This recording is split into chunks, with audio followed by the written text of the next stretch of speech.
este sería un comentario para Jorge. A ver, Jorge, tú en un momento has presentado una diapositiva en la que comentabas que, que Astruc había tenido, nos habíamos olvidado de ella, por una combinación entre ser mujer extranjera y por las fechas, porque fuera antes de la guerra civil, bueno, antes y después, pero en estos años, ¿no? Pero claro, al mismo tiempo tenemos a Sulten, ¿no?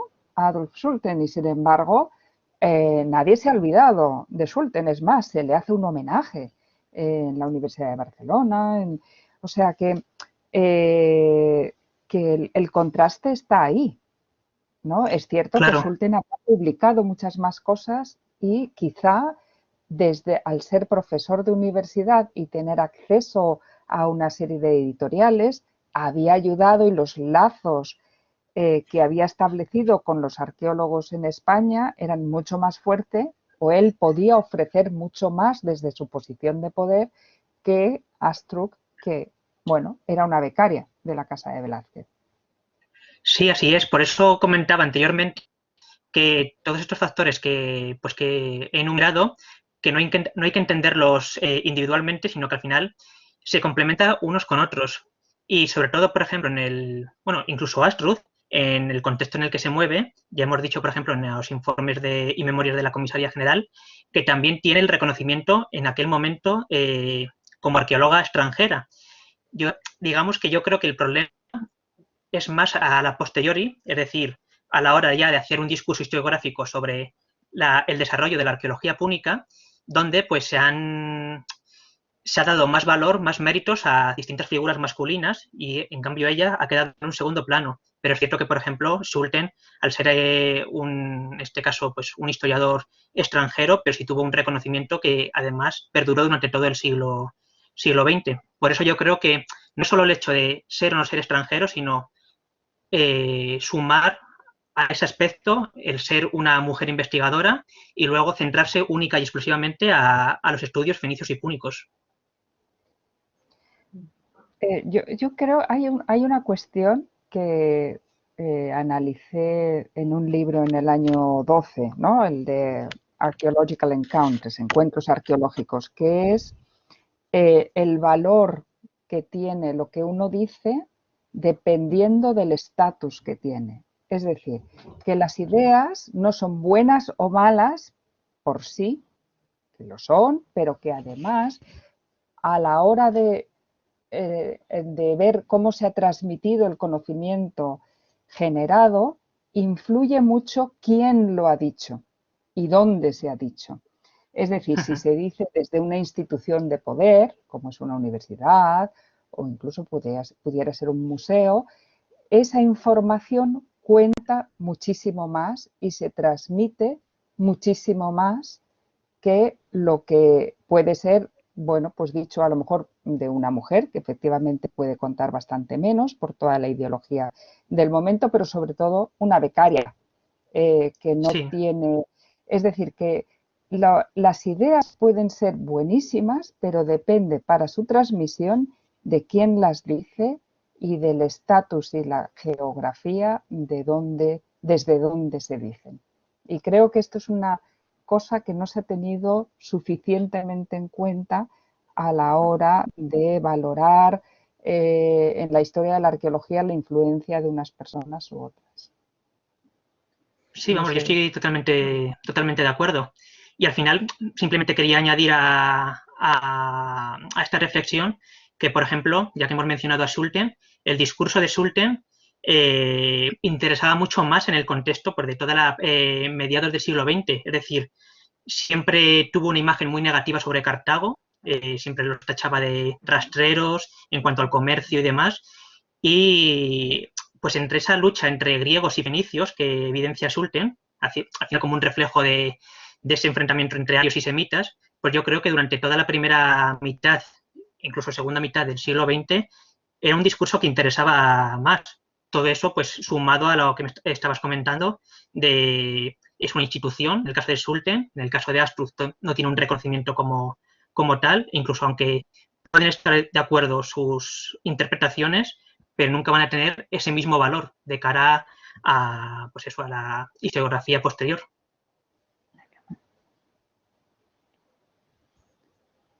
Muy Paloma, bien. tú tenías ahí Vale. una... Efectivamente, si quieres hablar, Paloma, y preguntarle directamente o...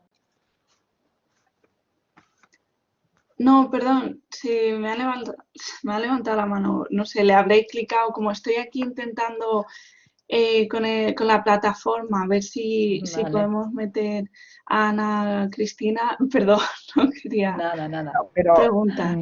Bueno, no, pero la ahí, cuestión era el comentario, ¿no? claro, el Que si, comentario.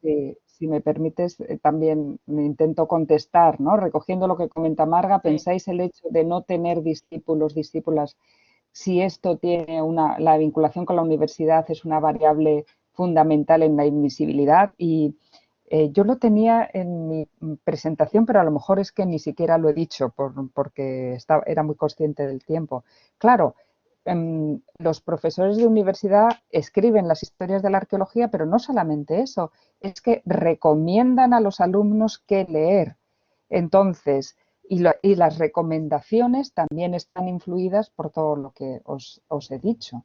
Es decir, que el papel de la universidad es muy importante en la transmisión del conocimiento, porque se dan a los alumnos, a las personas que se están formando, se les da una lista o se les hablan en clase de una serie de autores que pueden interesar no solo por lo que han dicho, sino porque además son redes de amistad y redes de apoyo entre los arqueólogos. No sé si me explico.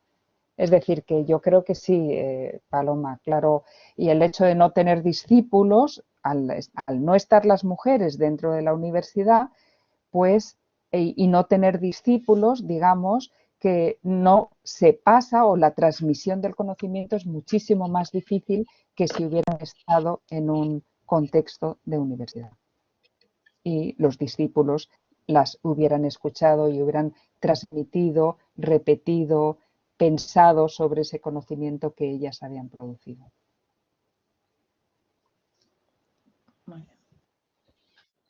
Muy bien, damos paso a Alba. A ver, que estoy encendiendo la cámara.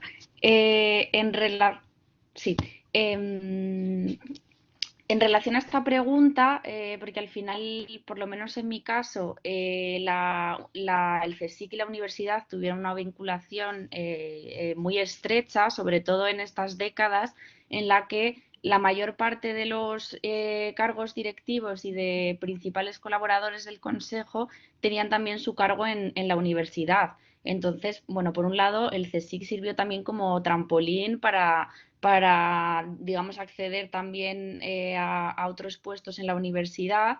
Y si nos fijamos también en las nóminas y en cómo se desarrollan las actividades, muchos de los becarios que van entrando en el consejo, no todos, pero una gran mayoría, incluso de colaboradores, son discípulos de esos directores de instituto, del CSIC o de los secretarios o de otros colaboradores.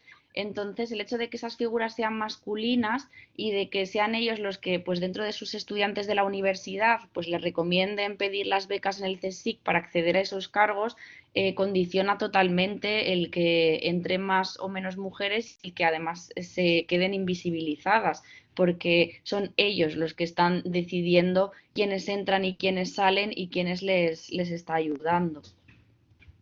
El debate para ver si alguien tiene preguntas para Ana. Y aunque yo, bueno, como además antes dije que le iba a hacer una pregunta a Jorge, pero bueno, iba muy en la línea de lo que prácticamente, bueno, al inicio te comentó Marga, que era, claro, tú decías que si el olvido de esta mujer porque se perdieron bueno, sus referencias en la destrucción de la Casa Velázquez y el estallido de la Segunda Guerra Mundial, ¿no? Pero claro, habría que compararlo con otros, con las figuras de otros arqueólogos de la época para que pudiésemos, ¿no?, dar quizás o pensar que ha sido por eso solamente, ¿no? Porque creo que otros arqueólogos también no sé si lo sabes, y me gustaría preguntarte, si hay ejemplos de arqueólogos bueno, que tuviesen sus manuscritos y su información en la Casa Velázquez y se haya perdido su rastro. Desconozco si hay más casos como Miriam Astruc, es decir, por ejemplo, en el caso de Pierre Paris, no sé si, imagino que sí, que la Casa de Velázquez también guardaría bastante documentación original sobre dicho arqueólogo, que al final es la figura más importante en el primer tercio del siglo XX en el tema de arqueólogos franceses con vocaciones hispanistas. Y luego, pues no se me ocurren otros casos por lo que comentaba al principio, porque Miriam Astruc fue al final un poco un caso excepcional, muy singular en la década de los años 30, más que nada porque no había otros investigadores o otras investigadoras con vocaciones hispanistas tras la muerte de Pierre Paris. En cualquier caso, ya no solo desde el punto de vista de su legado documental o de sus trabajos, sino imagino que la Casa de Velázquez guardaría otra mucha información en su archivo, tanto desde el punto de vista administrativo como de su propia biblioteca, etcétera. Muy bien, muchas gracias por la respuesta. Bueno, si hay alguna pregunta más.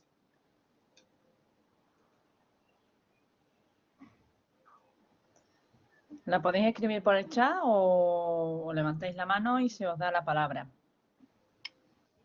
La verdad, si puedo decir algo, este comentario de ahora me ha hecho pensar que en este estudio que he hecho, que lleva 3 años esperando publicarse, sobre los arqueólogos franceses de la Casa de Velázquez, sí que es verdad que hay otros que tampoco suelen mencionarse en las historias de la arqueología. Y la cuestión también es esta falta del hispanismo, sobre todo después de la Segunda Guerra Mundial, en Francia, que hace que esa tradición se pierda, pero igualmente, a ver, lo que los arqueólogos franceses solían hacer es después pasarse a la parte del África, del norte de África, las zonas de las colonias francesas. Sí, Gregory también puede comentar sobre esto. Y quizá le podemos pasar a presentador de manera que nos lo pueda decir él mismo. Georgina, si puedes. Vale. Es que no puede hablar, dice, no puede hablar. Bueno, habrá que esperar entonces también lo que nos cuente Gregory en sus publicaciones, las que va haciendo. Pero es cierto que para que uno llegue a la historia de la arqueología, además hace falta una continuidad que muchas de estas mujeres tampoco tuvieron, pero tampoco lo tuvieron algunos hombres, y en concreto los franceses. Y por lo tanto, al no haber continuidad, se va perdiendo su rastro y ya no se menciona. Este era mi comentario. Y bueno, y de comentario a Ana Cristina, sería que lo que nos has contado sobre María de Lourdes Costa Arthur parece que responde, que es bastante semejante a lo que pasa en España. Las mujeres se casan en esta época y entonces digamos que las labores familiares les hacen interrumpir lo que podría haber sido su carrera profesional. Y bueno, pues en este caso hubo entonces mujeres, y eso fue una decisión que tuvieron que tomar muchas mujeres en los años 50, sobre todo 40 y 50, y era decidir entre tener una carrera profesional o tener una vida personal familiar, algo que a los hombres no se les planteaba. Y de esto, en esta entrevista que he comentado antes, al principio de esta mañana, con María Luisa Oliveros Ribes, ella me dijo que había decidido no casarse, o sea que había sido una decisión muy muy meditada, supongo, que le llevó en ese momento, bueno, pues si ella quería ser profesional, no era posible casarse y ya se casó mucho más tarde en su vida. Bueno.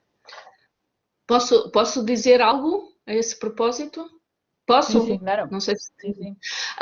Sim, Margarita, certamente que o mesmo sucede em Portugal. O que observamos é que, na maioria dos casos, as mulheres que prosseguiram como arqueólogas não casaram ou então não tiveram filhos, que é outra opção, não é? Casarem-se, ou então casarem-se, mas não terem filhos também. E ocorre outro fenómeno que eu penso que é transversal não só à Península Ibérica, mas a toda a Europa, que é o facto de muitas mulheres encontrarem nos museus, no trabalho dos museus, uma opção de conciliar o interesse pela ciência, neste caso arqueológica, e a constituição de uma família própria, não é? Nomeadamente com filhos. Muy bien, muchas gracias. Pues no sé si alguien más quiere apuntar algo o alguna pregunta, y si no, damos por concluida la sesión de la mañana.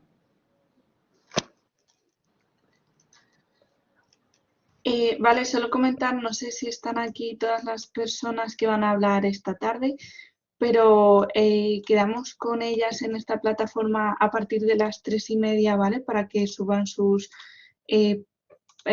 PowerPoints. Muchas gracias. Muy bien, muchas gracias. Pues nos emplazamos a vernos a las 4. Bueno, a las 3:30, que aquellas que van a presentar, y a las 4 el resto.